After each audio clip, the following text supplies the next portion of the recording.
반갑습니다. 이재명입니다. 네. 야, 지금 뭐 9시 다 돼가요. 이런 늦은 시간에 강연을 시작한 오늘 처음인데 밤샐 각오 돼 있습니까? 네. 그럼 밤을 새기로 하죠. 오늘은 그 가능하면 좀 압축적으로 제 말씀드리고 이제 여러분들 의견 얘기할 시간도 잠깐 필요할 테고 또 중요한 거 있죠. 우리가 뭐 인증샷 증거를 남겨야 되니까 그 시간을 좀 갖도록 하겠습니다. 제가 오늘은 사실 노동 얘기를 좀 하고 싶어요. 울산이 대한민국 노동운동사의 획을 긋는 노동운동을 정말로 강력하게 했던 곳이고 과거 87년 노동자 대투쟁의 본거지이기도 했죠. 또 요즘 현대중공업을 포함한 이 조선 이쪽에 경기가 나빠지면서 지금 구조조정 때문에 여러분들 고생하시는 분들이 많은 것 같습니다. 과거에 그런 시절이 있었습니다. 이게 경제의 주체는 기업만이 아니거든요. 기업주만이 아니죠. 이 기업이라고 하는 거는 자본을 투자하는 사람도 있고 노동을 투자하는 사람도 있어요.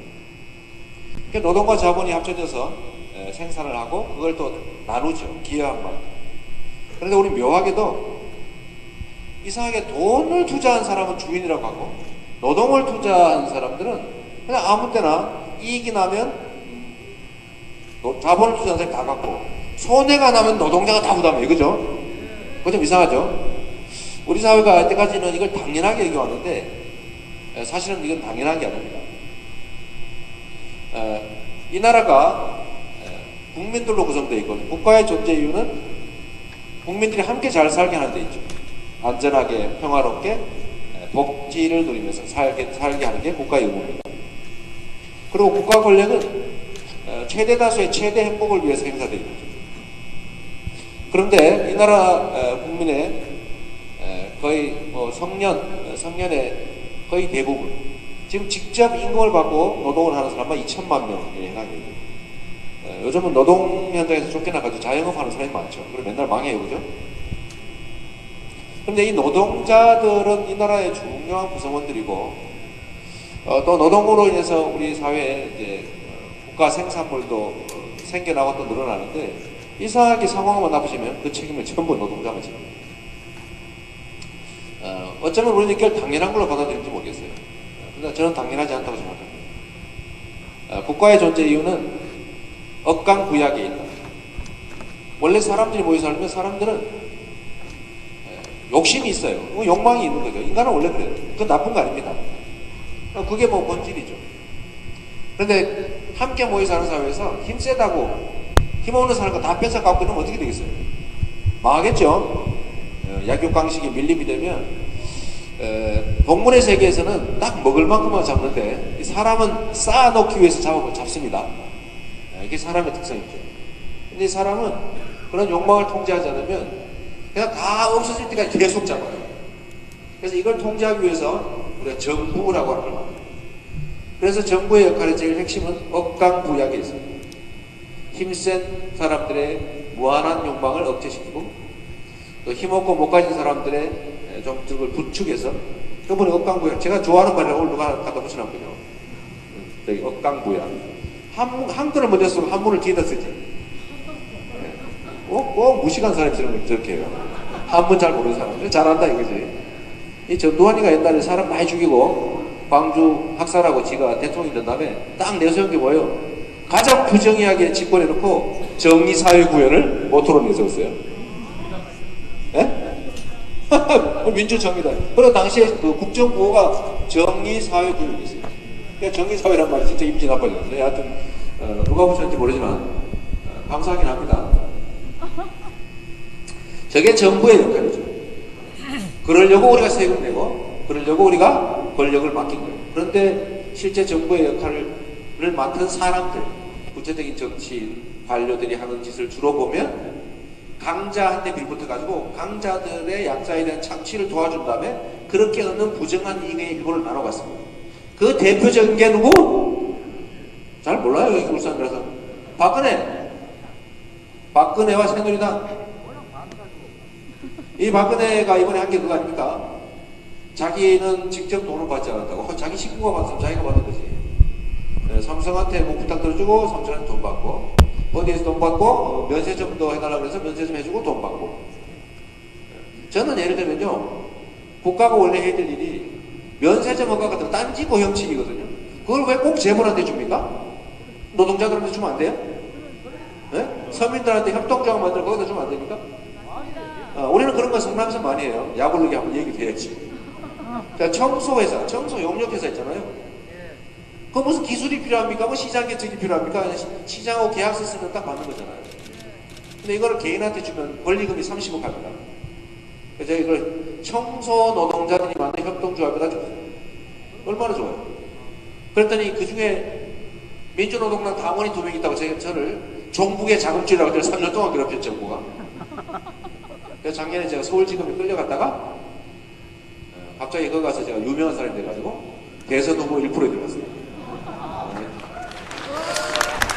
이 박근혜 대통령이 요새 좀 자빠져가지고 모든 사람이 좋아하는데, 저도 뭐 공식적으로 좋아합니다. 근데 비공식적으로 되게 슬퍼요. 저 양반 때문에 내가 여기까지 왔는데, 내가 하는 온갖 복지를 막 그거 막아가지고 제가 유명한 사람 됐잖아요. 그래서 내가 솔직히 속으로는 찰 때, 아 진짜 좀만 더 버티시지. 예? 이건 비공식 발언입니다. 예, 혹시 언론사에 들어서 쓰면 안 돼요. 또 인터넷에도 요거만 따가지고 또 욕하는 거 아닌가 모르겠어요.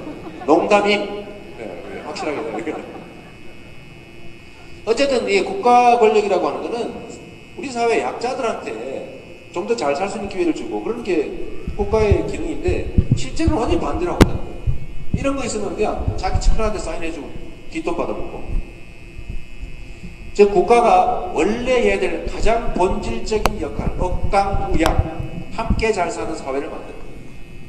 이 역할을 잘하기만 해도 우리가 얼마나 살만한 세상 되겠어요. 여러분, 경제라고 하는 얘기가 원래 우리나라 말로 전해지던 말로는 경세 재민의 줄임말이거든요. 같이 잘 사는 세상 만들자. 근데 요새는 경제의 목표가 뭐가 됐어요? 그 맨날 성장 얘기예요. 성장하면 누가 좋아요? 옛날에는 함께 나눴어요. 90년대 중반까지. 성장의 몫만큼을 노동자들의 몫이 늘어났습니다. 생산성 향상만큼 노동자들의 몫이 늘어나서 전체 총 생산에서 노동자들이 차지하는 몫이 80%선을 계속 유지했어요. 그런데 이게 90년대 중반부터 이게 딱 중단이 돼가지고 정체가 되기 시작해서 총액이 똑같아요. 총액이 똑같고, 아니 경제는 성장해서 국민소득이 늘어나는데 노동자의 몫은 딱 정체되어 있습니다. 그래서 어떤 일이 벌어졌어요? 노동자들의 소득 분배율, 즉 가계 소득 분배율이 원래 80% 정도이다가 지금은 2014년인가 62.8%로 떨어졌어요. 상대적으로 몫이 줄어들었다는 거예요. 생산성 향상의 몫을 기업들이 다 가지고, 그 기업들 중에서 중소기업 이런 데가 다 같이 나눠 가진 게 아니고 대기업에 가서 다 쌓인 거예요. 그래서 되게 아까 우리 정청래 의원이 얘기하는 것 같은데, 사내유보금이 무슨 뭐 몇 대 기업에 550조, 몇 대 기업에 750조이 쌓여있죠. 그러니까 경제가 잘 될 리가 없죠. 그래서 국가가 원래 해야 될 일은 공정한 기회를 부여하고, 공평한 기회를 부여하고, 이 기회를 부여받은 사람들이 공정하게 경쟁하고, 공정하게 경쟁한 결과를 공평하게 기한 만큼 합당하게 대접받는 나라를 만드는, 그런 환경을 만드는 게 정부가 해야 될 역할인데, 아까 얘기한 대로 전혀 그런 역할을 하는 게 아니라 인센티브부터 가지고 거기다 막 기회에 막 자원 다 몰아주고, 그 다음에 부당한 경쟁을 하는 거. 그러니까 뭐 중소기업 착취하고 노동 탄압하고, 자기 주식이 말이에요, 전체 5%도 안 가지고 있으면서 100% 권리 행사하고 이러면서 그냥 내부 거래해가지고 그냥 자기 딸내미 하나 결혼하면 거기다 계열사 하나 만들어서 그때 확 밀어주고 말이에요.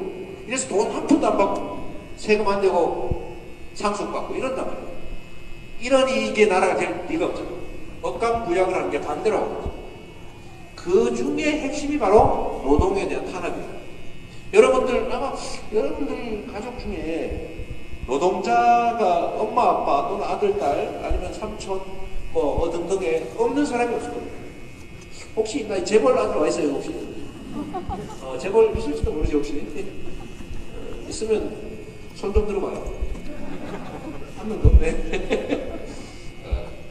그러니까 다 노동자인데, 이게 노동자라고 얘기를 하면 자기가 노동자임을 부인합니다. 인정하고 근로자라고 근로자라고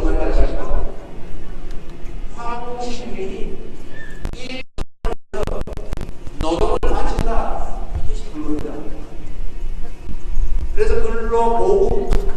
근로보호에서 나온 앞부분 따가지고 근로자라고 한 거예요. 근데 우리나라 노동기본법 이름이 근로기준법으로 되어 있죠. 그리고 이놈은, 아이고, 저 이러면 하면 안 되는데. 근로자의 날이라고 이름 붙여놓고 3월 10일 날. 이걸 5월 1일 전 세계 메이데이 5월 노동절로 바꾸는데 엄청나게 오랜 시간이 걸렸어요. 노동자라는 말을 불순한 단어로 만들어 버린 거예요. 그러니까 본인들이 노동자임을 부인해 잡니다. 노동자가 잘 살아야 그 나라가 잘 삽니다. 노동자가 핍박을 받으면 그 나라가 잘 살 수가 없어요. 그런데 이 나라는 어떻습니까? 노동자를 탄압해요. 계속 괴롭혀요. 노동조합 만들고 못 만들게 하고 합법화하고 하면 때리 패고 잡아다가 막 꼬투리 잡아가지고 그냥 손해배상 청구하고, 그 다음에 노동을 편들어야 될 노동부가 노동을 편드는 게 아니라 노동을 탄압하면서 기업 편을 들어요. 법을 어겨가면서 막 강제를 해요. 대표적인 게 뭐예요? 최근에 나온 거 성과연봉제. 근로기준에 관한 단체 협약이나 근로계약이 있으면 그걸 위반하는 것은 해당 노동자의 동의를 받아야 된다. 이게 노동법인데 자기들 마음대로 성과연봉제로 바꿔가지고 자기 마음대로 연봉제 할 수 있게 지금 정부에서 밀어붙이고 있어요. 정부가 불법을 감행하는 거야. 왜? 사용자를 편들기 위해서. 근데 이렇게 하니까 결국 어떻게 되냐면 결국 경기 침체가 오습니다. 기업들도 지금은 사내유보금이라고 잔뜩 쌓아놨는데 투자할 데가 없어요. 왜? 아니 국민들 주머니가 매가지고 뭐 물건을 살려도 돈이 없어요. 고용단체가 매우 불안정해가지고 다 기껏해야 비정규직 노동자입니다. 이거 언제 잘릴지 몰라요. 안정적이지 않으니까 절대 돈을 안 씁니다. 그러니까 이게 전체적으로 경제는 순환인데 순환이 안 되면 딱 멈춰가지고 서서히 멈춰가죠. 멈추면 어떻게 됩니까? 이게 바로 대공황이죠. 경제가 멈춘 게 대공황이 다른 게 아닌 거예요. 근데 여기에 대한 해법이 있어요. 해법이요. 이건 이미 옛날에 한번 했던 겁니다. 1930년대 미국에 대공황이 오죠. 왜 대공황이 왔느냐? 그 마르크스가 예언한 거 그대로 된 거예요. 자유경쟁을 하기, 자유주의라고 해서 다 방치하고 나더니 어떤 일이 벌어졌냐면 이 기업들끼리 서로 막 모으기 시작해요. 경쟁을 안 하고 저 장사 잘 되냐 이러면 사서 그냥 합쳐버리죠. 카르텔이에요. 야 우리 그냥 너하고 나하고 회사 두 개밖에 없으니까 다른 회사 못나고 짜고 우리가 그냥 비싸게 받아먹자. 이래가지고 카르텔을 만들어요. 불공정 경쟁을 해요. 실제 경쟁을 하지 않아요. 그래서 이 전부 다 독점하는 거죠. 기업들은. 경쟁을 잘 안 해요. 두 번째 어떤 일이 벌어졌냐면 그때 당시에는 노동자들의 단결권을 인정하지 않아가지고 노동자들이 혼자는 힘이 없잖아요. 그러니까 노동자들끼리 단결을 해가지고 힘을 모아가지고 사용자에 달려들면 반란죄로 처벌을 했습니다. 때를 지어 달려들어? 국가 질서를 어지럽힌다 해가지고 그전에는 교수용 처하고 있습니다. 노동자들은 단결하면 안 돼요. 불법이었습니다. 그러니까 노동자들이 힘이 없잖아요. 그러니까 임금 같은 게 안 오르고 점유가 깎이기도 하고 쉽게 자르고 그러다 보니까 점점 노동자들의 형편이 어려워지죠. 그래서 결국은 돈이 돌다가 딱 멈춰버렸어요. 이게 대공황이죠. 해법을 찾았어요. 해법이 뭐냐? 그게 루즈벨트 갔거든요. 미국에. 여러분 우리 맨날 교과서에 있는 거예요. 근데 이 루즈벨트 관계가 그만한 거 아니에요. 세 가지 정도 중요한 일을 하게 되는데 이 원인에서 답이 나오거든요. 원인에서 답이 나오거든요. 원인이 뭐냐? 아까 얘기한 대로 노동자들이 힘이 없어가지고 맨날 노동자들은 최저의 삶을 살게 되고 주머니가 비니까 수요가 없고 그러니까 돈은 많이 모아서 카르텔 냈는데 결국 살 사람이 없어가지고 경제가 딱 멈춰버리니까 반대로 돌려야 되겠죠. 그래서 한 게 기업들을 분할하기 시작해요. 기업을 잘라가지고 카르텔을 못하게 만들어요. 반카르텔법. 기업끼리 짜지 마라. 경쟁을 시키고 물리하기 시작합니다. 독점을 해소하는 거예요. 기업 주체 간의 실질적인 경쟁이 가능합니다.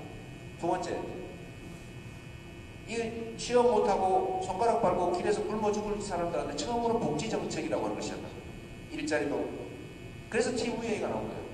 테네시 강에 일자리 만들고 대개발을 하면서 일자리 주기 시작하죠. 처음으로 한 거예요. 그 다음에 국권인 사람들 식료품이라도 주고 돈이라도 조금 줘서 굶어 죽으면 안 되니까. 그 다음에 세 번째로 한 거, 이게 제일 중요한 건데 노동자들의 노동조합을 권장하기 시작합니다. 노동조합을 허용하고 노동조합에 예를 들면 산별노조 같은 걸 만들어서 특정 지역의 특정 업종의 노동자들이 파업을 하든지 뭘 해가지고 어떤 단체벽을 하면 그게 싸우지 않은 다른 영역도 그대로 적용됩니다. 우리나라도 이런 법이 있긴 있어요. 근데 잘 적용이 안 돼요.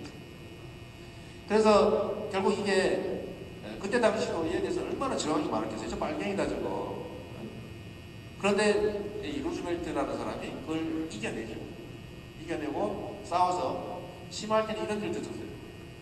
노동조합을 허용을 하면 파업을 할 거 아닙니까? 그럼 회사가 그럼 우리도 뭐 사람 모아가지고 말하자면 구사대라고 하는 게 생겨납니다. 구사대하고 노조하고 싸워요. 그러죠. 격투가 그러죠. 몽둥이 들고. 옛날에 우리도 얼마 전에 그런 게 있었죠. 이럴 때 루즈벨트가 허용을 해가지고 주방위군이 노조를 보호합니다. 아주 상징적인 사건이에요. 총 들고 나와가지고 원래는 노동자를 쏘러 가는 줄 알았어 사람들은. 야 드디어 옛날에 그랬으니까 드디어 노조 이것들을 제가 주방위군에 나서 쏘러 갈 뻔했는데 그게 아니고 기관 쪽 딱 거치하고 노조를 보호하고 파업을 보호하죠. 국가가 보여준 거예요. 우리는 노동조합의 법적 파업을 국가는 허용하고 보호한다. 그래서 부사대를 기관총을 설치하면 해줬습니다. 이렇게 해서 노동자들이 힘을 강화하면서 결국 뭐 전쟁이라고 하는 세계대전이라고 하는 요소도 영향을 미쳤지만 그 후에 노동자의 힘이 좀 커지면서 합당한 배분이 이루어지게 되고 그러다 보니까 미국이 80년대 중반까지 약 40-50년 동안 계속 호황을 누리게 됩니다. 그런데 이게 깨진 이유가 사실은 이 소위 신자유주의가 시작되면서 깨지기 시작합니다. 레이건 오면서 이제 자유경쟁을 좀 해라. 규제를 완화한다. 정부는 개입하지 않겠다. 힘센 사람 많이 잡아먹어라. 이런 정책으로 간 거예요. 이걸 신자유주의라고 그러죠. 근데 처음에는 좋았어요. 왜 경쟁이 막 확대되고 그러니까 의욕도 많고 막 작업도 재밌었겠죠. 그런데 지금 어떻게 됐어요? 전 세계적인 불안이 오기 시작했어요. 비슷해요. 그래서 지금의 답은 저는 거기에 있다고 봅니다. 똑같은 방식으로 복지를 강화해야 된다. 국가가 도저히 제대로 자기 최대한의 삶도 살 수 없는 사람들에게 복지를 강화해야 된다. 제가 복지를 강화한다고 그랬더니 저보고 악마라 그러는 사람이 있었어요. 김무성 이 양반이 새누리당 최고위원회 회의하면서 이재명이가 그 악마의 속삭임을 한다고 저보고 악마라고 그랬어요. 근데 왜 표정이 아무 변화가 없는 거니까 동의하신 분이 많은 것 같네. 동의하는 거 아니에요 혹시? 아니 근데 아니 복지라고 하는 게 헌법이 정한 국가의 의무다. 지금 현행 헌법에 그런 데 있어요. 34조 2항이네. 국가는 국민의 복지 증진을 위해서 노력할 의무가 있다.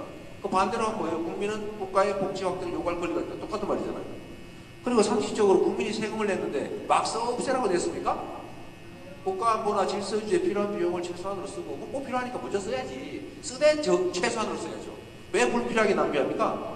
그러면 안 되는 거죠. 누가 물에 가라앉지도 못하는 잠수함 만들었어요? 누가 그 총에 뻥뻥 뚫리는 방탄복 만들어가지고 특수부대한테 입혀주라고 했어요. 전투 헬기에 만들라고 했더니 38분밖에 못 날아가죠. 19분 날아갔다 19분 되돌아오더라고. 전투를 할 수가 없어요. 이런 거 하는데 돈 막 쓰라고 그래 돈 준 거예요? 아니잖아요, 그죠? 그런 데는 꼭 필요한 범위에서 최소한으로 쓰고 최대한으로 돈을 아껴서 국민의 삶을 직접적으로 개선하는 데 써라. 이게 국가가 국민한테 해야 될 당연한 의무죠. 그러니까 성남시 같은 경우는 이럴 때 막 자랑해야죠, 우리가. 또 이래야. 왜? 우리 성남시는 나 세금 더 걷은 건 아니고, 나 사실은 이번에 주민세도 안 올렸어요, 진짜. 원래 우리 5,000원 내고 있는데, 그 12,500원 올려봐야 솔직히 돈 22억밖에 안 되는데, 내가 이거 올리면 너 세금 올려서 복지했지 욕할까봐 내가 안 올렸어요. 저는 이준석이가 TBS 방송에 나와가지고 마지막으로 나를 공격한 게 딱 그거예요. 분명히 다 올렸을 거예요. 전국에 성남만 안 올렸으니까. 복지했는데 마지막 질문 그렸는데 뭐 주민세 올려서 했잖아요. 그래서 내가 안 올렸거든. 그냥 이준석 막 넘어가죠. 네? 박수 한번 박수.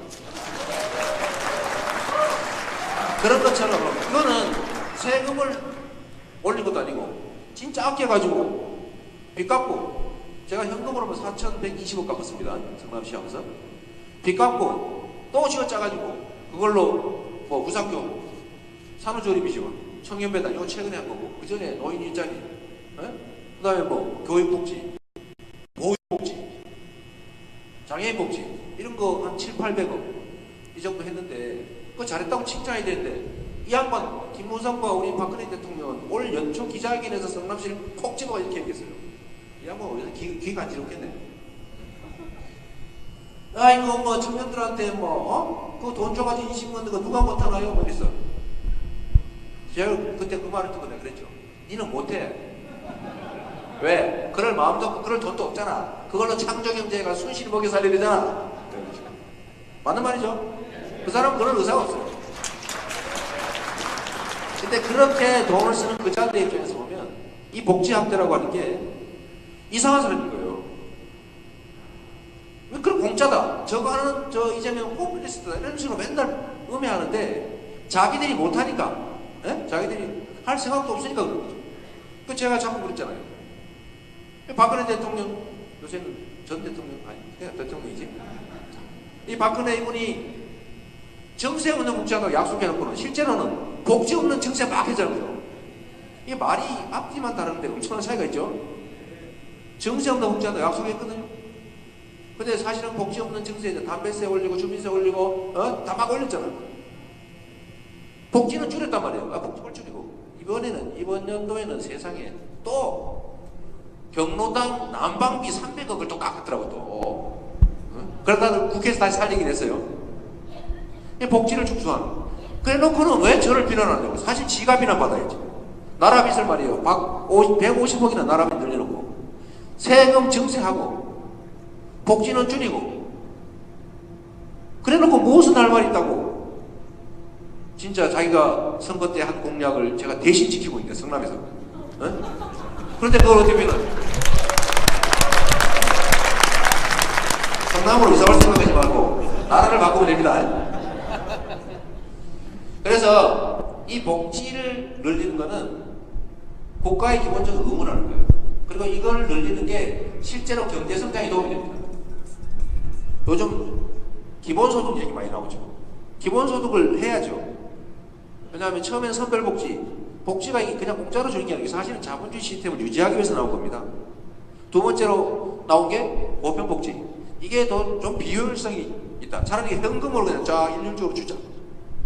그러면 이거 복지 혜택 받으려고 사실 일 안 하는 사람 많거든요. 왜냐하면 수입 기준을 넘어가면 안 주니까. 그래 하지 말고 그런 근로욕을 떨어뜨리니까 차라리 일률적으로 다 좀 주자. 한 달에 30만원씩 쫙 주면 이거 사실 180조면 되거든요. 180조 하니까 좀 계산이 안 나오죠?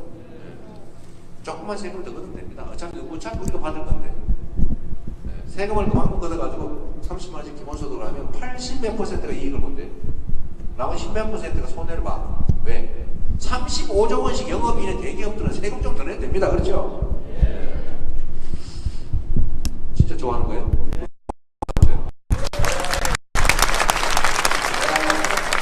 렌즈를 맞아가지고 세금 얘기 넣었으니까. 우리나라 세금이요. 우리 자영업 하는 사람들은 8,800만 원 넘게 벌면 38%를 세금으로 내야 됩니다. 그죠? 그런데 삼성전자처럼 25조, 35조씩 영업이익이 내면은 15% 냅니다. 아니, 법률상 22%인데, 이런저런 명목으로 깎고는 실제는 내는 15%에 불과해요. OECD 평균 법인세 실제 납부액이 22% 정도 되거든요. 근데 우리나라는 15%가 안 돼요. 7% 차이가 난다고. 이거 좀 제대로 내면 안 됩니까? 네. 그러니까, 지금 현재 명목세율 22%인데, 법인세 증세를 저는 좀 하자고 주장하고 있어요. 근데 모든 법인이 아니고 영업이익 500억 이상 내는 사람들은 500억 이상 몫에 대해서 지금 22% 실제는 15% 내고 있는데 요거를 선진국 평균 수준 정도에 해당되는 30%를 올리자. 500억 이상 몫만. 대상 기업이 몇 개냐면 59만 개 중에서 440개 말이 됩니다. 440개. 이 440개가 다 벌고 있는 거예요. 그러니까 요것만 한 30%까지 이렇게 올리면 1년에 15조씩 나옵니다. 15조. 200억 이상 500억까지 요 사람들 요새 명목세율이 22%인데 이걸 한 24, 25 정도로 옛날에 깎아주기 전 정상 상태로만 해보면 거기서 한 5조 원 나와요. 그럼 20조 원이 생기잖아요. 그럼 440개 기업만 내면 15조가 나옵니다. 440개. 440개 기업들 영업이 막 쌓아놓고 사는데 좀 내면 안 됩니까? 누가 뭐 회사에서 돈을 뺏어갑니까? 그 해에 번 것 중에서 정상적으로 좀 내자. 그 했던 15조가 생겨요. 그 다음에 이 소득세 1년에 10억 이상 과표 기도로 감면 다 하고 빼고 10억 이상 순 과표로 돈 버는 사람들 여기에다가 50%를 얘기하면 이건 얼마 안 됩니다. 그 부분만 약 2조 5천억 정도가 더 나오는데 요거 해당자가 몇 명 될 것 같아요? 우리나라 전체 6천명밖에 안 됩니다. 6천명 2,700만 명 세금 대상자 중에서 0.02% 만분의 2 5천분의 1만 됩니다. 6천명 이 6천명 아니 300억을 벌어도 세율이 똑같아. 이건 말이 됩니까? 제가 아까 루즈벨트 얘기했는데 루즈벨트는 세금도 증세를 하기 시작했어요. 왜냐하면 복지 정책을 해야 되니까. 그때 미국이 소득세율이 가장 높을 때가 얼마까지 올라갔냐면 누진이죠. 91%까지 간 일이 있어요. 그러고도 미국은 살아남았어요. 근데 이게 계속 깎이긴 했지. 레이건 이후에. 그러다 결국 어떻게 됐어요? 초부자가 생기면서 미국이 쓰러지기 생겼어요. 나도 얘기가 좀 샜는데 재원을 얼마든지 마련할 수 있다. 이런 것들로 복지를 확대하는 게 사실은 경제 발전의 문제입니다. 그러면 이런 거 가지고 기본소득, 청년들 어렵잖아요. 성남에서 하고 있는 청년배당 이런 거 좀 주자. 성남 이사 가고 싶은 청년들 있죠. 청년배당도 하고 그러는데 네? 산후조리 지원도 해주지 뭐 보육 복지도 해주지. 성남으로 이사 오지 말고 싸워가지고 정부에 이걸 성남에서 하고 독자적인 복지정책을 전국을 다 확대하라고 요구해서 관철되면 그럼 되는 거잖아요. 그죠? 얼마 들 것 같아요? 5조 원밖에 안 됩니다. 5조 원. 저번에 5조 원. 1인당 10만 원이거든요. 5천만 명이니까 5조 원이잖아요. 5조 원 하는 게 많은 것 같죠? 이거 내년에 본 예산만 400조 정도 돼요. 그 중년까지 하면 420, 30조 되거든요. 거기에 1.2%만 하면 이거 다 죽어도 남습니다. 1.2% 예산 중에서 의원님들 계시죠? 예산 중에서 1%를 만드는 것은 대통령이 재경부 장관 불러들어서 어이 장관님 딱 1시간 안에 만들어오세요 하고 만들어옵니다. 1%를 만드는 게 1도 아니거든. 어디 시잘데없는 그 SOC 투자 이런 거 싹 줄이면 금방 만들어요. 그러면 온 국민이 행복해 주신다는 겁니다. 그래서 이 복지정책은 마음의 문제입니다. 철학의 문제. 여하튼 이 복지를 늘려야 우리 사회 경제가 발전할 수 있어요. 대사를 수 있어요. 두 번째 정책이 이 부정 경쟁을 막아야 됩니다. 그래서 재벌 체제를 해체해야 돼요. 재벌 체제를 해체. 재벌 기업으로 호세자고 나를 음해하는 사람들인데 그거 아닙니다. 재벌 기업들을 놔두고 재벌 기업 관련 기업들도 공정한 경쟁을 통해서 체질을 개선하고 합리적으로 생산성을 향상하도록 감시하고 지원해 줘야 돼요. 근데 지금 우리나라의 재벌 대기업들이 뭔 짓을 하고 있냐면 부당 내부를 해요. 일감비로 몰아주게 합니다. 경쟁을 하지 않아요. 지끼리 주고받고 해요. 중소기업들이 무슨 기술 개발을 하거나 생산성을 향상하면 거기서 단가를 확 후려쳐버려요. 부당하게. 하청기업들은 일감을 거기밖에 좀 낼 데가 없으니까 울며 기사 먹기로 거예요. 또 깎여요. 그러면 이 하청 중소기업들이 뭘 합니까? 생산성 향상을 하려고 노력하지 않습니다. 해봐야 뺏기는 건데 뭘 하냐?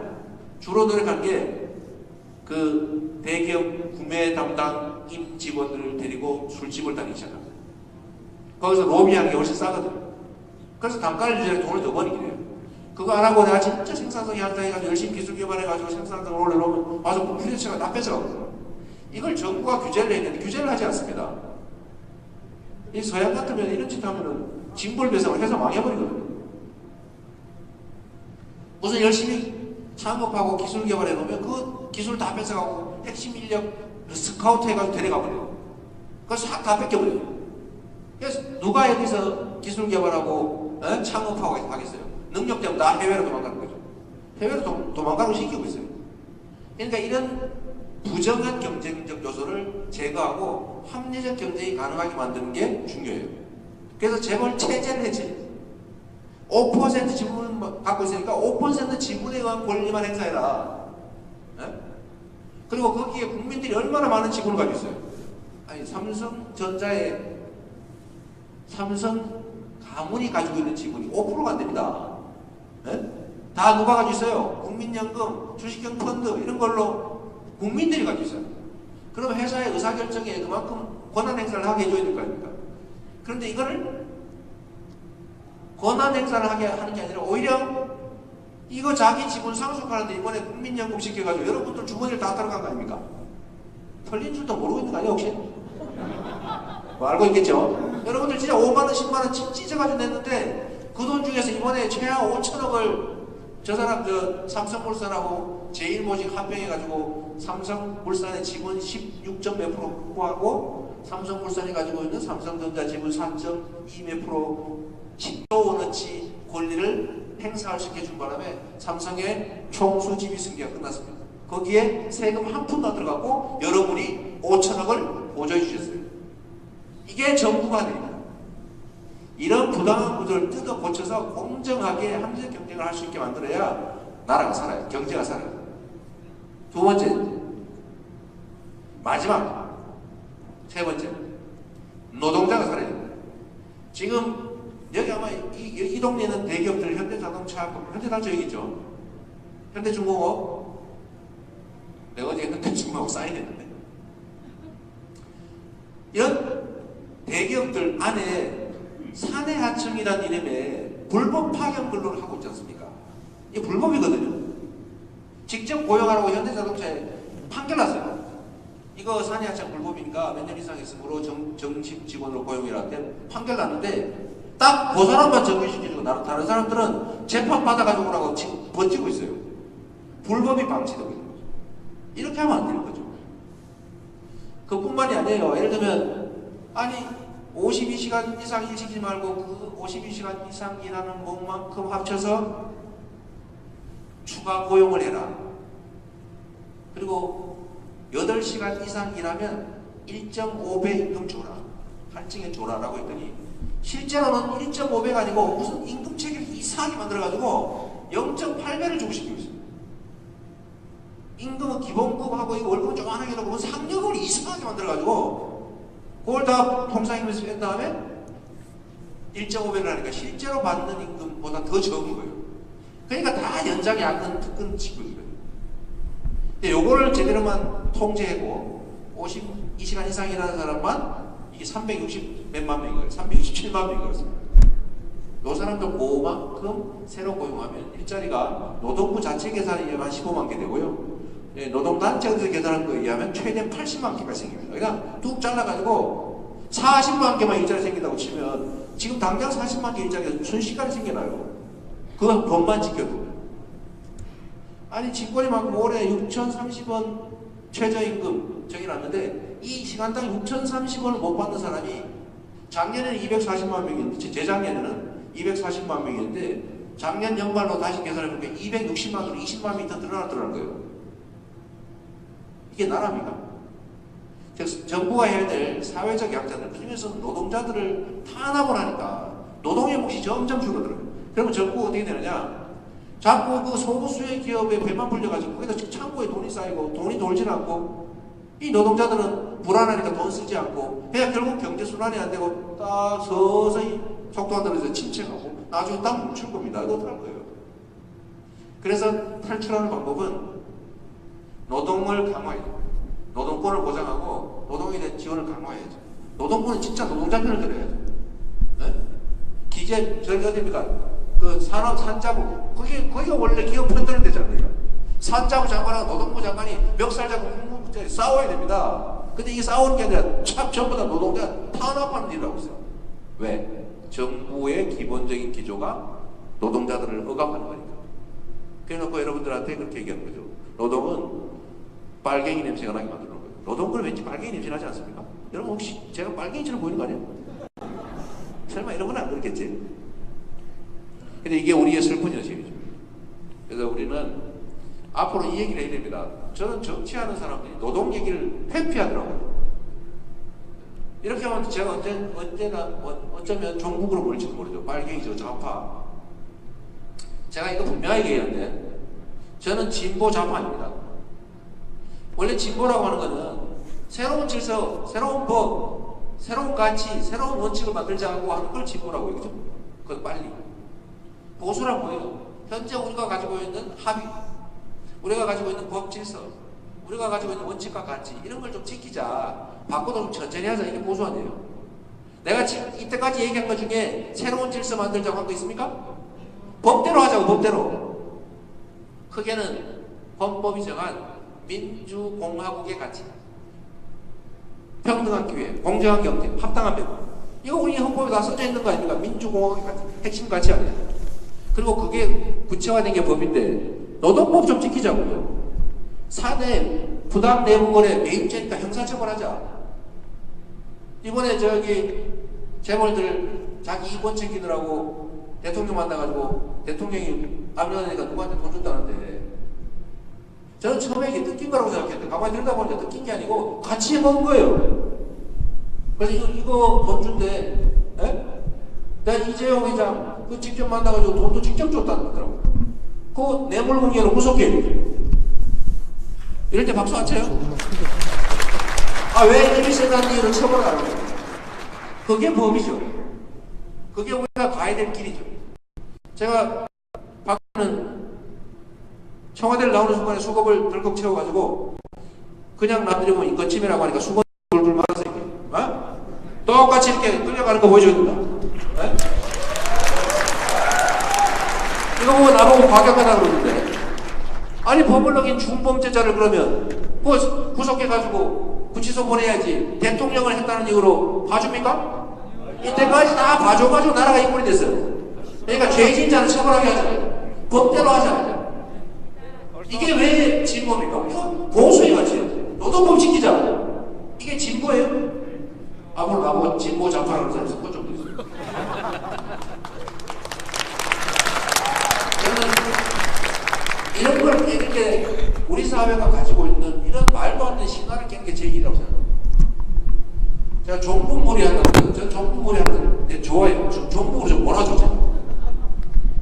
종북으로 몰기만 하면 제가 그냥 정면 돌파를 해가지고, 제가 종북 먹고 살다가 여기까지 온 거예요. 종북 공격 좀 해도 종북 공격, 좌파 공격. 이것도 좀 누가 그랬어. 야, 저 이재명이가 노동 얘기하면서 제가 좌파 진보 빨갱이 냄새가 난다고 그거 써주면 좀 느꼈는데, 아니 내가 얘기하면 왜 반박을 안 합니까? 아, 다른 사람이 얘기하면 막 거기다가 종북이지 뭐 좌파지 막 그러는데, 이상하게 이재명은 말이에요. 명세 이런데 지지율이 2위 3위 하는데 왜 나는 언급을 안 해준다고 이거지. 여러분이라도 종북물이 좀 해줄랍니까?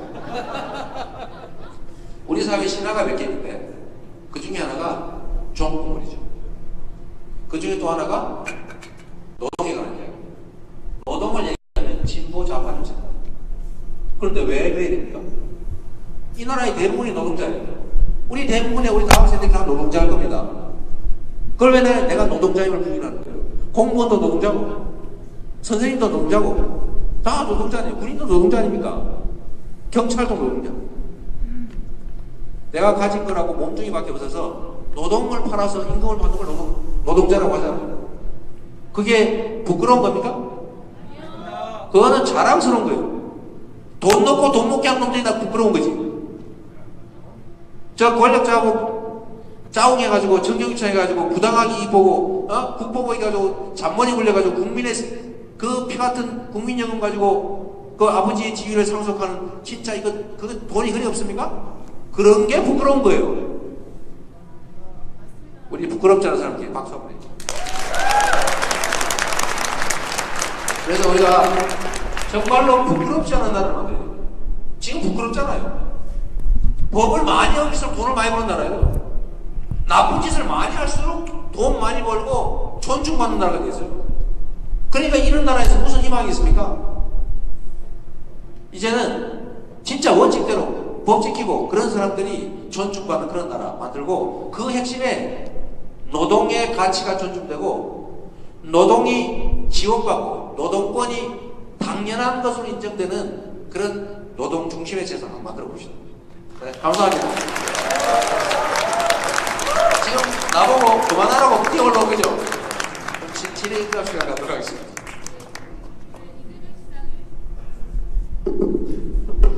네, 이재명 시장의 유쾌, 상쾌, 명쾌, 통쾌한 사이다 강연이었습니다. 뜨거운 박수 부탁드립니다.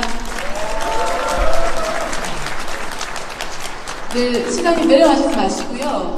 다음은 바로 이어 질문과 답변의 시간을 갖도록 하겠습니다. 네. 여기 있습니다. 여기 있습니다. 여러 개 필요하니 하나 더 가지고 이거 하나 더 이거 왔다 갔다 시간 걸리니까. 자, 이쪽에 너 도와주세요. 네, 진짜 시장님 어렵게 모셨습니다. 네, 질문하실 분 있으시면 자신있게 손을 번쩍 들어주십시오. 저기 네. 질문이 있는데요. 제가 어제 국조를 보는데 거기서 이제 전 세계일보 사장님께서 나오셔가지고 그게 얘기 안 들려요. 어제 국조에서 전 세계일보 사장님께 나오셔서 어제 한마디 하셨지 않습니까? 지금 사법부 최고기관이 대법원장을 지금 박근혜 정부가 사찰했다. 거기에 대해서 이재명 시장님께서도 어떻게 보면 지금 정부에서는 어떻게 보면 눈에 가시지 않습니까? 어떻게 보면 거기에 대해서 좀 시원한 한 말씀 부탁드립니다. 저는 뭐 사찰 정도가 아니고 수사, 감사, 사찰, 음해 계속 당하고 있어요. 저는 각오하고 살아야 돼요. 전화 통화로 그런 얘기 아예 안 해요.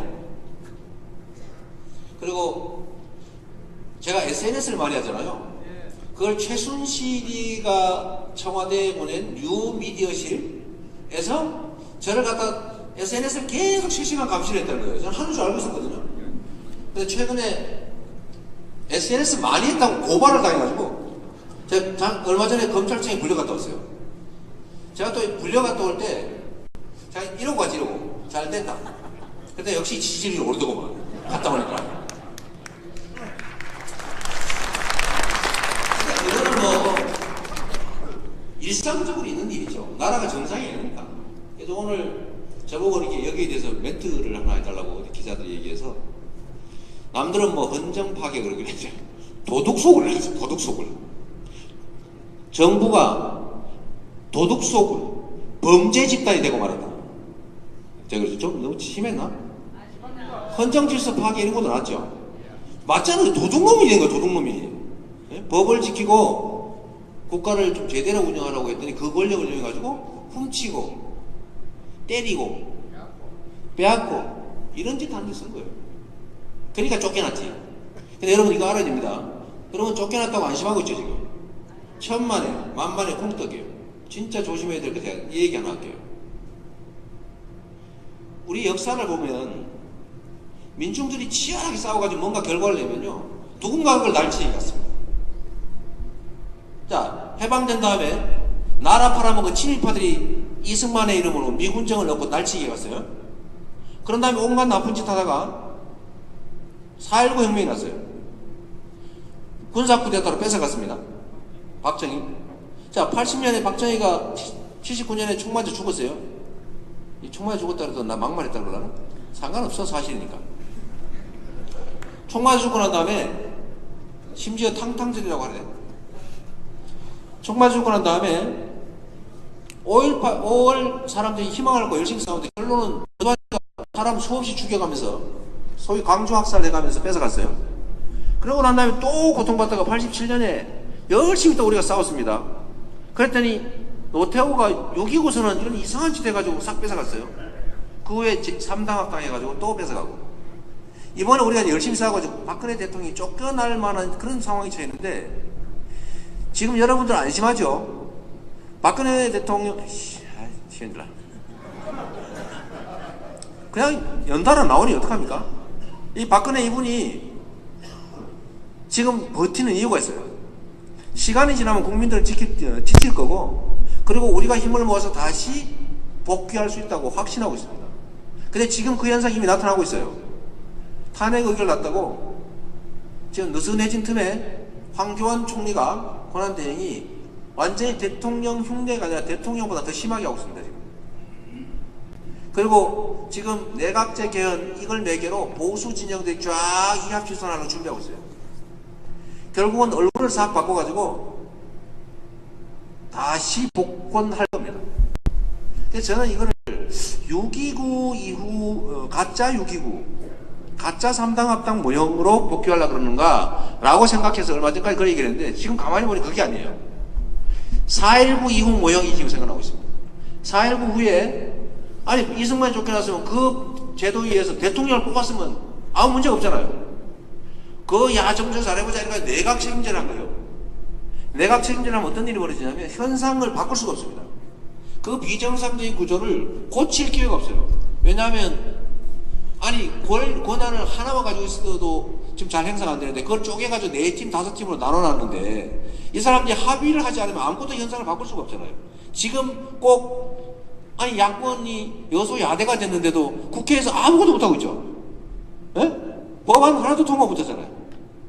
이런 것처럼 여러 군데로 분산이 돼 있으면 이거 상황을 바꿀 수가 없어요. 그리고 불가피하게요. 감시를 잘 못합니다. 대통령은 국민들이 쳐다라도 보고 있죠. 근데 권한이 여러 군데 나라가 내각 책임제 문제하고 있으면 누가 잘못했는지 감시가 잘 안 됩니다. 여기다 하나 더 하기 여기 있어요. 대한민국의 진짜 권력은 누가 갖고 있습니까? 정치인들이 갖고 있어요? 관료가? 재벌, 경제 권력이 갖고 있는 거예요. 돈으로 다 처리할 수 있는 거예요. 그 중에 핵심적인 권력은 재벌들이 실제 권력을 행사하는데 이 경제 권력이 대통령을 가지고 하기는 쉽지 않아요. 근데 분산되어 있는 데는 음지에서 통제하기 너무 쉽죠. 그래서 그 4.19 이후에도 내각 책임제를 했는데 일단 속도가 안 납니다. 왜냐하면 합의를 했는데 합의가 되질 않아요. 두 번째 부패. 그러니까 어떻게 됩니까? 국민들 입장에서 보니까 저거 아우 진짜 혁명을 내가 내쫓아놨더니 저 정치하는 것도 이제 한시 좀 봐지고 아우 지겨워. 아우 뭐 어떻게 좀 했으면 좋겠는데 할 때 딱 박정희가 나타나요. 확 엎어버린 거예요. 물론 군사 쿠데타를 할 거라는 생각을 하는 건 아니지만 뭔가 국민들한테 야 저거 했더니 변화될지 알고 꿈과 희망을 가졌는데 잘 안 돼요. 그러면 다른 생각이 나게 되면 실망합니다. 그 모형을 지금 준비하고 있다는 느낌이 들어요. 그래서 개헌 얘기, 이 개헌을 아니 무슨 지금 대통령제가 잘못돼가지고 이 나라 이꼴된 거예요? 뭐? 제왕적 대통령제? 아니 그러면 왜 노무현과 김대중 대통령은 그렇게 제왕을 못했어요? 이게 제도의 문제가 아니라 사람의 문제였던 거죠. 제도 알면 잘못되면 뭐합니까? 사람 엉망 보고 오는 그만이죠. 그래서 지금 아까 내가 얘기 좀 많이 샜는데 지금 우리가 이겼다고 생각하고 방심하면 안 됩니다. 마지막 순간 요거까지 우리가 잘 챙기지 않으면 저는 역사적 경험이 반복될까 봐 정말로 두려워요. 지금 가진 우리의 이런 환희, 즐거움 이거 순식간입니다. 더 나쁜 상황으로 빠질 가능성이 높아요. 그래서 우리 신경 씁시다. 네. 네. 네, 다음 질문 받도록하겠습니다. 저는 이쪽에서 막 이쪽에도 안 하면 승진되지. 네. 할까요? 네. 저는 새누리하고 김정은만 이 한반도에 사라지면 한반도의 통일과 세계 평화가 올 거라고 생각합니다. 그렇기 위해서는 유엔에서 새누리하고 김정은하고? 예.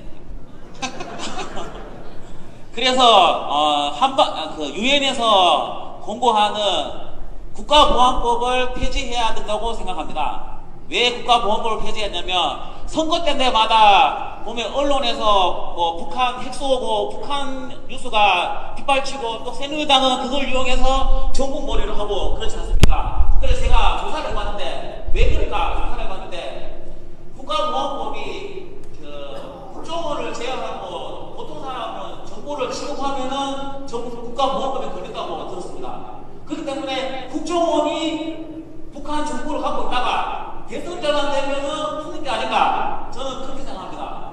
그래서 국가보안법을 폐지하게 되면 자연적으로 국정원도 할 일이 없기 때문에 스스로 예산도 지금 제가 알기로는 성남시 예산이 1조 6천억인데 국정원 예산이 2조라고 지었습니다. 예? 1조. 1조. 하여튼 국정원 예산이 2조라고 되어 1조예요. 그러니까 그 남으니까 여기 남으니까 어머니나 박사모 이렇게 정부 없으니까 정부를 만들지 않는가 그런 생각이 듭니다. 그래서 첫 번째는 국가보안법을 폐지해야 국정원이 힘이 빠지고 세금도 힘이 빠져서 다시는 이 정부 몰이로 인해서 부정부패를 해도 당선되는 그런 일이 없을 거라 생각하는데 국가보안법을 어떻게 해야 되겠습니까? 그게 질문하는데 그게 어디 가요? 국정원은 국가보안법 때문에 하는 게 아니고 댓글 쓰고 이런 걸 좀 바꿔요. 경찰들은 뭐 가끔 간첩 조작도 좀 해야 되고 그 사람들은 간첩을 잡는 게 아니고 만들면 되거든. 근데 제가 얼마 전에 자백이라고 하는 영화를 우리 그 최승호 PD하고 같이 성남에서 봤어요.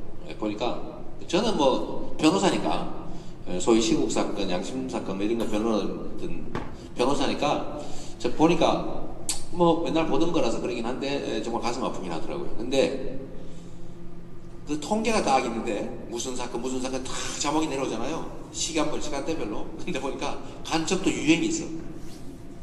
어떨 땐 납북어부 간첩이 쫙 나와. 어떨 땐 일본 유학생 간첩이 쫙 나와요. 예, 최근에는 북한 동포, 그러니까 탈북자 간첩 사건이 쫙 나와요. 간첩이 왜 유행을 타? 간첩이 유행을 타, 유행을. 그건 뭐냐면 조작을 그렇게 한 거죠. 왜냐하면 노하우 쌓이면 계속 그 일을 하게 돼 있어요. 야, 탈북자 간첩 조작하니까 이렇게 하면 되더라. 그러고 다음에 또 한 명 만들자, 너 불러. 그래가지고 간첩 인정할 때 때려주는 거죠. 참 슬픈 일이죠. 우리의 세금을 가지고 우리를 간첩으로 만들어서 심지어 옛날에 막 죽였잖아요. 박정희 얼마나 많이 죽였습니까? 그래서 그런 짓 하는 게 국정원인데, 그건 뭐, 요새는 국가보안법 위반으로 잘 안 걸더라고요. 너무 말이 안 되는 소리니까. 사실 뭐, 남북교류협력법에 의하면 북한하고 이 접촉해도 죄가 안 되거든요. 근데 그게 국가보안법이 또 형식적으로 위반돼요. 뭐, 책 같은 거 갖고 있으면 가끔씩 이제 국가보안법 위반으로 뭐 잡고 그러던데. 네. 그래서 뭐, 그거 폐지도 해야 되고, 근데 그게 문제가 아니라 국가기관들이 최고의 지휘관 대통령부터 저 모양이니 대통령이 저 모양인데 그 밑에가 정상이 되기를 바라는 것 자체가 연목구호죠. 제일 중요한 거는 국가 권력을 제대로 구성하는 겁니다. 예산도 마찬가지죠. 저는 국정원이 세월호 가지고 뭐 했나 저는 제일 궁금해요.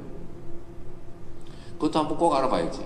저는 지금도 나는 거의 국정원 소유라고 믿어요. 믿는 건 괜찮아. 사실이 어떤지 몰라 나는. 그렇게 난 믿는다고. 이런저런 사정이 미쳐올 때. 이것도 고소가 하는데 무혐의심 걸어서. 아이고, 제가 고소를 10개 끝나니까 지금도 10건 정도 기획 중입니다. 총풍 사건 얘기했던 거 안기부 명예훼손이라고 고소하고, 위안부 후보 북한했다고 대통령 명예훼손을 고소하고, 그걸 또 검찰이 불러서 소환 조사를 해요. 이론적으로 무죄인데. 얘기가 옆으로 좀 빠집니다만, 정보원이 정말 해서는 안 될 짓들이죠. 지금까지 그걸로 먹고 살았어요. 방법은 그거예요. 당하지 않는 거죠. 안 당한다. 제가 이 정품머리로 먹고 살았다 그랬잖아요. 작년 초에 뭐 그 사건, 그 후에 뭐 이런저런 사건을 종북할 때마다 제가 되치기를 해가지고 먹고 살았는데, 최근에는 저는 막 언론에서 비판 기사만 쓰지 칭찬 기사는 안 쓰잖아요. 그죠? 근데 어느 날부터 제 기사를 하나도 안 써주는 거예요. 노이즈 마케팅에 당하지 말자 결의를 한번 하더라고요. 그래서 제가 이 정도면 써주겠지 라고 생각하고 정북머리를 한번 유도해 보려고 사드 반대 얘기를 심하게 했어요. 사드가 이게 대한민국 안보에 도움이 되는 게 아니라 북핵 미사일 개발을 저지하는 데 도움이 되는 게 아니라, 사실은 북핵 미사일 개발에 도움되는, 반사적으로 도움을 주는 북한을 이렇게 하는 얘기다. 왜? 중국의 코를 건드려가 중국이 열받아서 북한에 대한 핵개발 제지, 국제공조를 잘 안 하려고 그러는 거죠. 지금 그래 되고 있거든요. 그래서 손해본 거 아니냐. 미국하고 일본만 덕보고 제일 다음 세 번째로 덕본 게 북한이다. 한국에는 도움이 안 된다. 그래서 이거 하면 안 된다. 반대한다. 그러면 당연히 날 정부로 몰아야 될 거 아닙니까? 아, 근데 이 인간들이 취급을 안 해주는 거예요. 그래가지고 제가 비상수단을 썼습니다. 성주 갔어, 성주 김천을 가가지고 집회에 가서 마이크를 잡고 막 하면 안 된다고 했는데, 그러면 써줄 줄 알았거든요. 안 써주네. 그래서 결국은 저한테는 종북머리를 하는 걸 포기한 것 같습니다.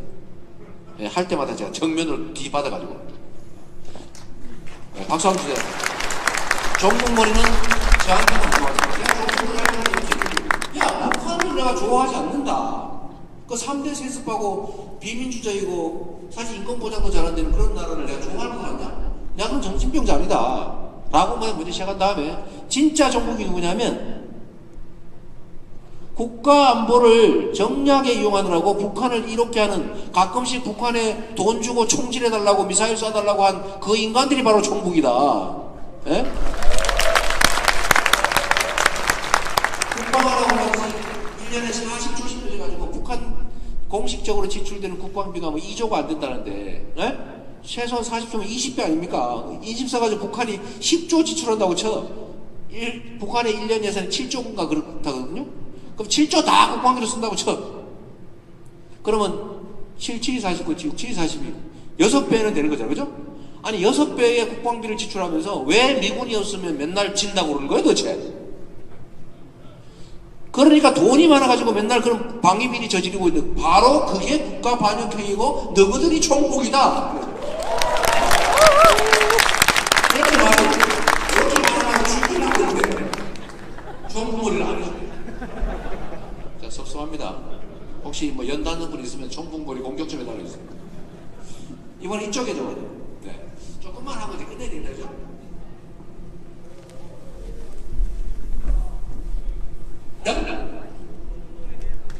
여기 빨간 분하고 그 다음에 저 뒤에 노동 선분하고 두 분만 하고 그만합시다.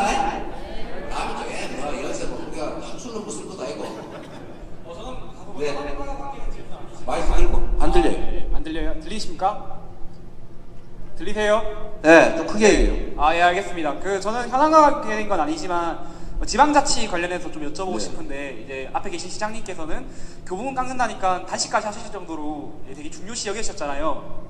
좀 네. 가까이 입에 대고 얘기해. 네네. 그 단식한다니까, 그 단식이 아니라 교부금 깎는다고 하니까 단식까지 하셨잖아요. 시장님께서는. 네, 그 정도로 이제 이 돈이라는 게 지방재정 교부금이 지방자치를 운영하는데 중요한 역할을 하는데, 일각에서는 이 교부금을 늘려서 지방자치의 역할을 강화했으면 좋겠다라는 얘기도 합니다. 하진 뭐 저도 물론 지방자치를 좀 더 강화했으면 좋겠다는 입장이고요. 그런데 좀 솔직히 가서 사실 지방에서 일어나는 디시전 메이킹, 그러니까 어떤 뭐 정치적 결정 사항들이 사실 뭐 호족주의로 뭐 일부 인원들에 의해서 결정된다거나 아니면 폐쇄적으로 이루어질 경우가 되게 많습니다. 뭐 예를 들어서 현재 지금 시의회나 그런 의회들, 지방 기초의회들 들어가면 회의록 제대로 보기 힘들고, 의사결정 과정이나 위원들이 어떤 의견을 내는지 보기 되게 힘든 경우도 되게 많고, 그런 것처럼 되게 뭐 아까 말씀하신 동일한 사례로 분권시켰을 때 부패할 가능성도 커지고요. 이런 상태에서 과연 지방재정을 강화하고 지방자치를 늘리는 게 적절하게 지방자치를 작용할 것인가?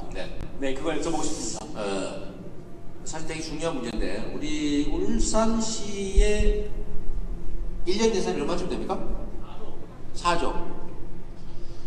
울산시가 4조니까 얘가 120만? 그죠? 1인당 360만 원 되는 거죠. 그럼 성남시는 얼마냐면 1인당 160만 원밖에 안 됩니다. 1인당 160만 원. 1조 6천억 100만인데. 그러다 경기도에 무슨 지원을 받냐? 그건 다 합쳐서. 다 합쳐서. 1조 6천억. 그런데 성남시가 아마도 울산 시민들의 만족도보다 높을 겁니다. 네. 사실 섭섭할지 모르겠는데. 그런데 왜 그런 일이 생기냐? 두 가지 이유가 있어요. 네. 물론 그거는 이제 얼마나 주민들에서 일을 열심히 하느냐에 하나의 차이가 있겠고, 두 번째 차이는 구조적인 문제가 있어요. 이 구조적인 문제가 있는데, 우리나라는 지방자치단체가 243개가 있어요. 243개가. 시, 군, 구, 시도 다 합쳐서 243개가 있는데, 이 중에 현재까지 236개, 7개, 서울시하고 경기도에 있는 6개시 뺀 나머지 전부가 정부의 교부세를 받지 않으면 필수 비용을 조달하지 못하는, 정부의 교부세에 의존하는 자치단체로 되어 있어요. 이런 자치단체는 어떤 일이 있냐면, 정부 말을 안 들으면 교부세에 불이익을 받기 때문에 정부 하라는 대로 찍소리 말고 해야 됩니다. 정부에서 하지 말라면 하지 말아야 되고, 하라면 해야 돼요. 대표적으로 나쁜 짓이 있는데, 이번에 작년에 정부가 이상한 지시를 하나 했어요. 행자부가. 앞으로 관급 공사를 줄 때는 시장 가격으로 주지 말고 시장 거래 가격으로 주지 말고 시장에 거래되는 진짜 가격으로 발주하지 말고 한 8% 더 비싼 표준 품질이라는 걸로 많이 줘라. 이런 지시를 했어요. 이게 말이 되는 소리예요? 말이 안 되지. 이게 지방 무슨 계약법 위반이에요. 그 법에는 시장 표준 단가를 하라고 돼 있어요. 근데 이걸로 주지 말고 자치단체는 300억 이하 공사는 나 이렇게 비싸게 줘라. 왜? 건설업체가 어렵대요. 건설업체가 요청했대요. 그래서 전국에 이걸 예비로 지시를 했는데 전국이 이걸 다 따르고 있어요. 딱 한 군데가 안 따르고 있어요. 어디 있어요? 성남시지. 우리는 시켜도 안 해. 그래서 작년에 딱 1년 동안 아낀 게 얼마냐면 74억입니다. 74억이면요 엄청나게 많은 걸 할 수 있어요. 매년 74억. 그거면 우리가 성남에 중학생 무상교복 하는데 그 27억밖에 안 들거든요. 고등학교 무상교복을 내년부터 시작하는데 30억밖에 안 듭니다. 그러니까 초등학생 4학년 전원 치과 진료를 다 해주는데 3억 2천밖에 안 들어요. 뭐 산후조리비 뭐 해가 많이 한다고 그러는데 그거 1년에 60억밖에 안 됩니다. 저기 성남에 청년배당 한다고 해서 여러분들 좋아하죠? 그거 110억이에요, 110억. 얼마나 큰 돈입니까? 75억 매년. 근데 이거를 주도록 강요해가 전국의 자치단체 따라하고 있어요. 왜? 성남처럼 속된 말로 개기면 내년에 불이익을 주는 수가 있어요. 그 교부세 나눠주는 거예요. 그래서 말을 시키는 대로 들어야 돼요. 그리고 또 한 가지 이런 게 있어요. 이 정부에서 지원을 몇 천억씩 받고 이러니까 1인당 쓰는 예산은 성남보다 더 많아요. 성남은 1인당 내는 세금이 엄청나게 많다 보니까 자율적으로 운영한다 그래서 지원금을 주지 않아요. 이런 데를 불교부 단체라고 하는데 이게 전국에 7개 있습니다. 아까 얘기한 대로. 이 7개는 정부의 교부세 지원이 없어요. 즉 국세 여러분이 내는 것 중에 19.24%를 떼가지고 한 37조 원 정도를 37, 8조 원 정도예요. 요거를 전국의 자치단체 쫙 나눠줍니다. 정부가 마음대로 저 이쁜 애 좀 더 많이 주고 저 미민 애 좀 더 주고 이런 짓 하고 있죠. 법으로 딱 정해가지고 인구 곱하기 면적 곱하기 해서 쫙 나눠주면 괜찮은데 이걸 재량으로 자기들이 정하고 있어요. 그러니까 자치단체들은 예산을 아끼면은 아낀 만큼 정부에 반납해야 돼요. 아끼면 계속 아끼잖아요. 착해가지고 계속 아끼면 내년부터 그만큼 줄여. 그래서 많이 쓰면 많이 주고 적게 쓰면 적게 주는 이런 이상한 제도를 시행하고 있는 거예요. 이걸 교부세의 역설이라고 하는데 그러니까 어떻게 됩니까? 똑같은 돈을 써도 정부에 의존하니까 예산을 아끼는 사람이 손해야. 아끼는 사람이 바보예요. 그래서 성남시 같은 경우는 아끼면은 아낀 만큼 딴 데 쓸 수가 있어요. 아낀 만큼 주민들의 지지를 많이 얻을 수 있어. 그게 포퓰리스트지, 그러니까. 정부가 말하는 포퓰리스트. 그런데 다른 자치단체는 그걸 못해요. 그래서 구조적인 문제가 있습니다. 구조적인 문제가. 그래서 이거를 똑같은 돈을 쓰게 하더라도 이걸 자체의 재원으로 만들어주면 정부가 통제하지 않는 재원으로 법정화해주면 그러면 그 돈을 아껴가지고 딱 정해져서 오니까 아껴가지고 다른 복지정책을 하면서 자치단체에서 주민의 지지를 얻을 수 있잖아요. 그러면은 이게 예산을 효율적으로 쓰기 시작합니다. 예를 들어서 여러분 보세요. 여러분한테 다 1,000만 원씩 쫙 나눠줬어요. 나눠주고 어디 쓰라고 딱 정해줬어요. 근데 이쪽 팀한테는 어디 쓰고 남은 거는 네 마음대로 써. 어디 남은 건 너 가져. 한가 이쪽은 나눠가지고 어디 쓰고 남는 건 도로 돌려줘. 했어요. 1,000만 원을 어느 쪽이 잘 쓰겠어요? 이거 답을 하나만 하지. 예산의 효율성의 차이가 얼마나 날까요? 저는 최소한 최대 50%까지 차이가 날 수 있다고. 그렇게 하면 반만 쓰고 아마 할 걸 다 하고 난 다음에 자기가 가질걸? 1,000만 원 주고 이 보도블록 다시 깔아 이거 해서 해라 그랬으면 성남시는 이 보도블록 재활용해요. 손으로 뜯어낸 다음에 그 깨끗한 거 다시 깔아. 도로 보수하는 것도 여기는 막 몇십 메터 몇백만 원씩 쫙 깔잖아요. 성남은 가면 떼워 이렇게. 제가 사진 보고 확인했어요 옛날에. 왜? 그 막 할까? 요거는 그냥 떼우세요 그냥. 요거는 왜 꺼멓게 보수하는 거예요. 쫙 칠하면 돼요. 금 가는 거. 요거는 요만큼만 떼우세요. 가로 세로 1m. 아무 지장 없어요. 성남에는 일적으로 쫙 아스팔트 가는 게 거의 볼 수가 없습니다. 왜? 하면은 시장한테 혼나니까. 그래서 이게 예산 집행의 효율성인데 이렇게 예산들이 제대로 아껴지면 우리의 삶이 얼마나 좋아지겠어요. 예? 그래서 이거를 뜯어 고쳐야 돼. 이걸 내가 뜯어 고치자고 올 여름에 제가 광화문에서 단식 농성을 한 겁니다. 뭐 솔직히 죽으려고 한 건 아니에요. 뭐 미쳤어 죽게? 그 앞에 그 청와대 안에 있는 분이 내 죽기를 바랐을 텐데 절대로 상대방이 원하는 걸 하면 안 돼. 병원에 실려가도 죽진 않아야죠. 이제 마지막 질문 마저 되겠습니다. 그렇죠. 이거 하나 더 얘기해요. 여러분들도 이런 정부의 그 공세에 놀아나가지고 속는 사람이 있는데 지방자치단체에 돈을 맡기면 중앙정부가 하는 것보다 낭비 요인이 더 많을 거다. 이렇게 생각하시는 친구도 질문에 있는 것 같아요. 천만에 그렇지 않습니다. 아무리 부도덕해도 지방자치단체가 중앙정부만큼 부도덕하지는 않아요. 네? 첫째로 그렇고 두 번째로는 사람들은 통제 시스템이 잘 작동되면 나쁜 짓을 덜 하는데 중앙정부에는 통제 시스템이 거의 없다시피 합니다. 왜? 검찰, 경찰, 뭐 국민권익위, 무슨 감사원 이런 데가 다 대통령하고 다 탄통속이요. 그런데 지방자치단체는 어때요? 경찰, 검찰, 감사원, 국무총리실, 행자부, 무슨 뭐 상급기관이라서 끊임없이 감시를 받습니다. 이 감시 통제 시스템이 중앙정부보다 지방정부에 훨씬 촘촘하고 강하기 때문에 똑같은 인간들이라고 치면 지방정부가 훨씬 낭비 부패율이 적습니다. 안 잡혀서 그런 거예요. 지방정부는 맨날 감시를 다니까 찌질구리한 거 잡히면 맨날 지방정부가 부패를 하는 것 같아요. 근데 중앙정부는 잡히질 않습니다. 왜? 지가 지니까. 그래서 낭비 요인은 중앙정부가 훨씬 크다. 네? 그럼 훨씬 더 부도덕해, 내가 볼 때는. 그래서 성남시 같은데 착한 시장이라고 있잖아, 그죠? 네. 시장 마음대로 하시잖아요. 중앙정부 대출해주는데 제가 이제 뭐하는 걸 알았어요. 그것도 사실 아니에요. 이것도 일종의 신화예요. 깨야 신화. 지방자치단체가 무슨 낭비하면 아닙니다.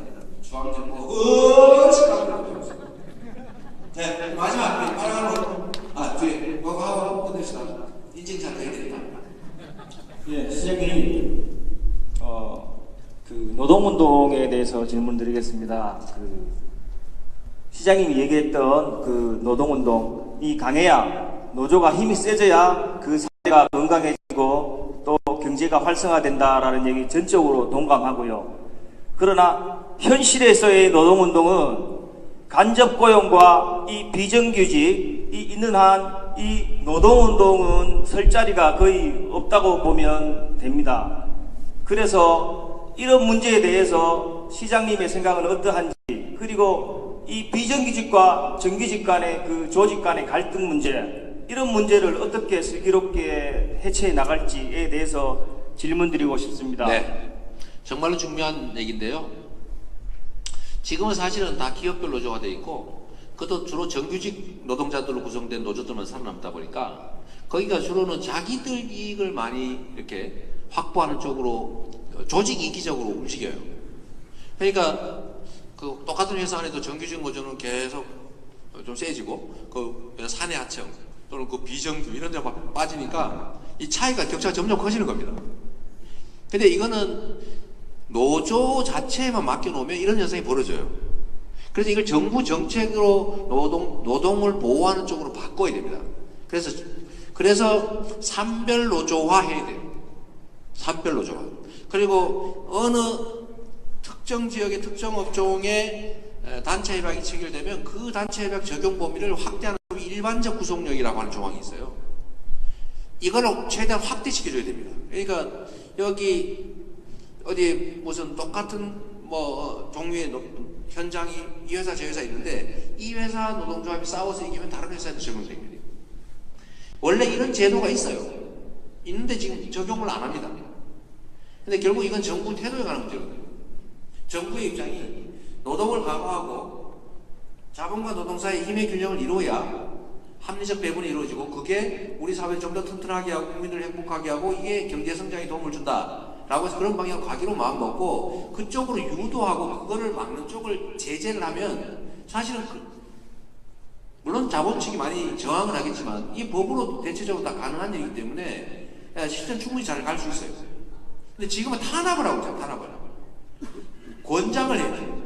힘을 실어주고 이거 막는 사용자를 혼내고 원래 법에 그래 돼 있잖아요. 그래서 그 정부의 태도가 일단 중요하고, 간접 고용과 그 다음에 비정규직 문제인데, 이 간접 고용 얘기는 사실은 되게 불법이잖아요. 사내 하청이 다 불법이라는 거, 불법 파견에 해당되기 때문에 다 직접 고용할 의무가 있다고 법원이 판결하잖아요. 그럼 하나의 판결이 나면 다른 거기 판결을 안 받았더라도 똑같은 조건인 사람 다 하도록 하고, 안 그러면 제재를 가해야죠. 그럼 못 쓸 거 아닙니까? 이 대기업들 안에 사내 하청이라는 이름으로 불법 파견 근로를 시키고 있는 사람이 노동계 조사에 의하면 40만 명이래요. 이 사람이 부당한 대우를 받고 있는 거거든요. 그래서 비정규직 문제나 아니면 이 사내 하청 이런 문제들은 우리 헌법이 정한 아주 중요한 원칙이 하나 있습니다. 평등하다. 모든 국민은 평등하다. 똑같은 현장에서 똑같은 사람이 똑같은 일을 하고 똑같은 성과를 내고 있어요. 근데 왜 월급을 비정규라는 이유로 안정적인 일을 시키기로 한 게 아니다. 이 사람은 계속 일 시키고, 이 사람은 좀 비정규로 일 시키기로 했다는, 그거는 사실은 아무 결과에 영향을 주면 안 되는데, 왜 그런 아주 단순한 이유 같지 않은 이유로 월급을, 보수를 반밖에 안 주는 겁니까? 이게 동일노동, 동일임금 원칙에 반하는 반헌법적 행위거든요. 아니, 우리가 미국에, 호주에 우리 알바 해보신 분들 있어요? 거기는 알바가 돈을 더 받아요. 그렇죠? 알바를 돈을 더 줘, 비정규를. 왜? 일자리가 안정적이지 않은 데에 대한 보수를 더 주는 거예요. 그게 정상인 나라지. 저기 어디서 일하셨어요? 호주에. 호주는 정규 고용보다 알바를 돈 더 준다니까. 지금보다 더 많이 벌어요. 진짜. 이게 정상이에요. 왜냐하면 아니, 사회구성원들이 똑같은 형태에서 똑같은 기회를 했으면 똑같은 보수를 받아야 되고, 좀 더 불리하면 그에 대한 상황을 보전을 해줘야 될 거 아닙니까? 그게 상식이죠. 그게 우리나라 헌법 원칙에도 있어요. 동일노동, 동일임금의 원칙. 근데 똑같은 현장에서 비정규, 정규를 월급을 요새 60%선 계속 떨어지고 있어요. 50%까지, 50%대로. 이거 정부에서 허용하면 안 되죠. 오히려 권장하고 있어요. 오히려 정규직을 자꾸 없애려고 그래요. 답은 뭐냐? 원래 비정규직을 쓰면요, 이 서양 사회에서 예를 호주든 미국이든 유럽이든 이런 데서 비정규를 임금을 더 주는 게 인심이 좋아서 그런 것 같습니까? 아니에요. 그게 당연한 일이고 그게 상식이니까. 원래는 그렇게 비정규 일하는 사람을 월급을 반밖에 안 주고 보수를 반밖에 안 주면 이 사람들이 충성도가 떨어져 일을 안 합니다. 기술이 축적이 안 돼요. 숙련되질 않아요. 그래서 이게 장기적으로 손해인 거예요, 이게. 이거 은발의 오줌 누기 같은 거거든요. 이 당뇨 환자가 사탕 먹는 거하고 똑같아. 좋다고 빨았는데, 예? 결국 죽는 거죠. 그래서 이거를 정부의 방침으로 동일노동, 동일임금을 지키기 위해서 똑같은 현장에서 일하면 똑같은 월급 최소한 주게 하면 비정규를 쓰겠어요? 정규를 쓰겠어요? 아니, 여러분 사용자로 생각하고, 아니, 보수를 똑같이 줘야 돼요. 근데 일은 계속 시켜야 돼. 그러면 정규로 쓰는 게 좋아요? 비정규로 쓰는 게 좋아요? 정규로 쓰는 게 훨씬 이익입니다. 왜? 기술 축적되고 충성도 높아지고 숙련하니까. 여기서 생기는 생산성 향상 효과가 훨씬 크잖아요. 이게 제대로 된 나라죠. 이렇게 해야 경제가 발전하죠. 이래야 생산성이 올라가죠. 이래야 우리가 가진 자원과 기회가 제대로 효율을 발휘하고, 그래야 개인들도 희망을 갖고 국가 전체적으로도 나라가 발전할 거 아닙니까? 이게 정상적인 나라죠.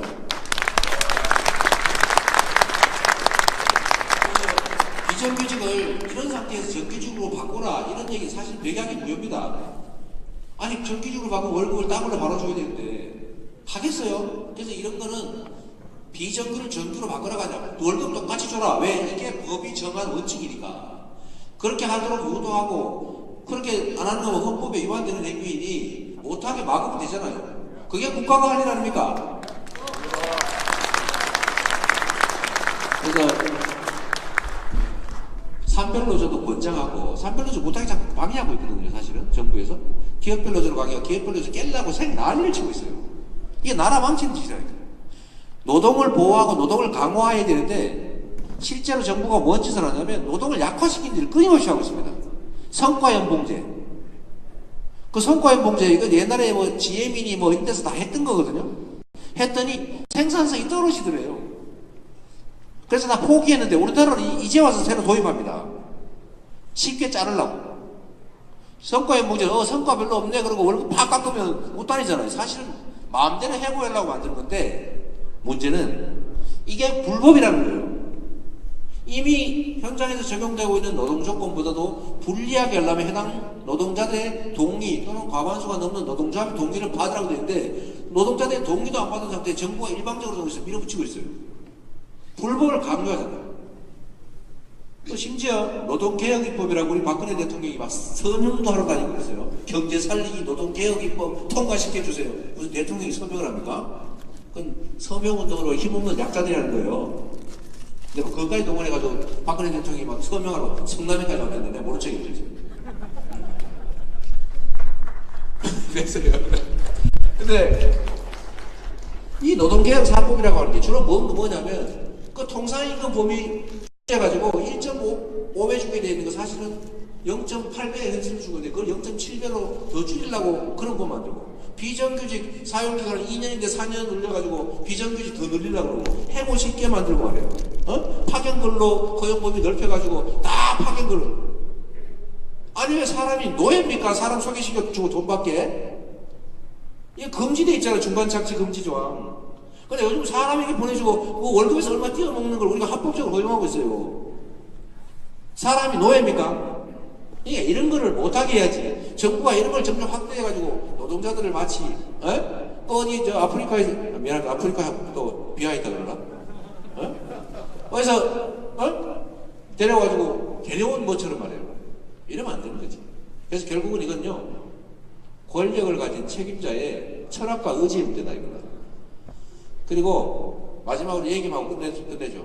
정리 삼아서 우리 사회가 어떤 문제가 있고 앞으로 어떤 길을 가야 되는지는 대부분 다 알고 있어요. 제가 한 얘기도 사실은 다 교과서에 나온 얘기입니다. 다 아는 얘기예요 사실은. 여러분들 박수 치는 이유는 야 여기서 이제 배워서 제가 훌륭한 거 배웠네 이런 사람 없어요. 다 알고 있어요. 다 공감할 뿐이지. 다 알고 있는 문제는 다 알고 있는 해법이 있습니다. 해법 다 정해져 있어요. 다 연구된 거 맞습니다. 근데 뭐가 문제예요? 첫째로 이거를 적용해서 행사할 수 있는 사람이 첫째로 그럴 생각이 없는 경우가 다반사입니다. 왜? 자기도 기득권이죠. 이렇게 하면 자기가 손해봐. 자기 가족, 자기 주변이 손해봐요. 그래서 할 생각이 없어. 그냥 말로만 해, 말로만. 두 번째, 할 생각은 있는데 용기가 없어요. 이거는 기득권, 지금 현재 이 부당한 구조로부터 이익을 얻고 있는 우리 사회의 소수 기득권자들과 한판 승부를 해야 됩니다. 한판 승부를 해서 그들의 기득권을 제약하고 깨고 그걸 우리가 같이 나눠야 되는 문제라서 이건 한판 승부를 해야 돼요. 근데 이게 쉽지가 않습니다. 엄청난 저항이 직면하죠. 싸우다가 상처를 입을 수도 있습니다. 고통받을 수 있죠. 잃을 수도 있어. 어쩌면 마티즈에서 벌개탄 피워놓고 죽을지도 몰라. 그럴 수도 있잖아요. 그래서 제가 절대로 얘기하는 거예요. 난 마티즈하고 번개탄 싫어한다. 내가 공식적으로 발표하는 거예요. 그럼 우리 수배원들 보고 절대로 왜 지지 조금 시간 걸려도 차 많아서 하잖아요. 트럭에 치는 거 어떻게 해요? 제가 우리 수행팀한테 좀 해놔줘요. 외식이 웬만하면 하는 그리고 꼭 묵진하게 다니지 마라. 정해놓은 길 다니면 안 되셔요. 그래가지고 조심을 하지만 이런 거 감수하고 기득권하고 싸워서 한판 떠서 맞짱 떠서 상처 입고 우리가 뭔가 잃을 수도 있다는 거 각오하고 용기 있게 밀어붙일 수 있어야 돼요. 결국은 방법이 없어서 못하는 게 아니고 의지와 용기의 문제예요. 추진력이 있냐 없냐. 정말로 기득권 우리 사회에 이 부당한 기득권 구악세력들하고 한판 떠서 그냥 한판 내가 죽으면 그만이지 하고 한판 뜰 수 있냐 없냐예요. 그래서 제가 마지막 결론은 이렇게 냈어요. 싱크가 문제가 아니라 액트가 문제다. 싱크탱크보다는 액트탱크가 훨씬 더 중요하다. 다시 한번 감사합니다. 네, 진정한 희망을 실현하시고 이제는 대한민국의 민주국가 건설을 위해 국민만 보고 국민을 믿고 당당히 걸어가는 이재명 시장의 강연이었습니다. 큰 박수 부탁드립니다. 네, 감사하고요. 사진 찍으실 분은 왼쪽으로 줄 서기. 네. 왼쪽. 오른쪽으로 오지 마. 왼쪽으로. 내가 시간은 충분히 많은 사람이야. 시간이 남아 죽겠어. 네, 지금 이제 시의 마지막 이야기를 마치고 자유롭게 포토타임을 갖도록 하겠습니다. 이것으로 더불어민주당 울산시당과 자치분권 민주지도자회의 울산 지역의 공동주체인 정치문화의 마지막을 모두 마치도록 하겠습니다. 늦은 시간까지 함께 해주셔서 감사합니다. 조심히 돌아가 주십시오. 대부분 가능하고 직선제 한 대부분 직선제 진짜 공활하시겠습니다. 알겠습니다. 그러면 아닙니까? 그러면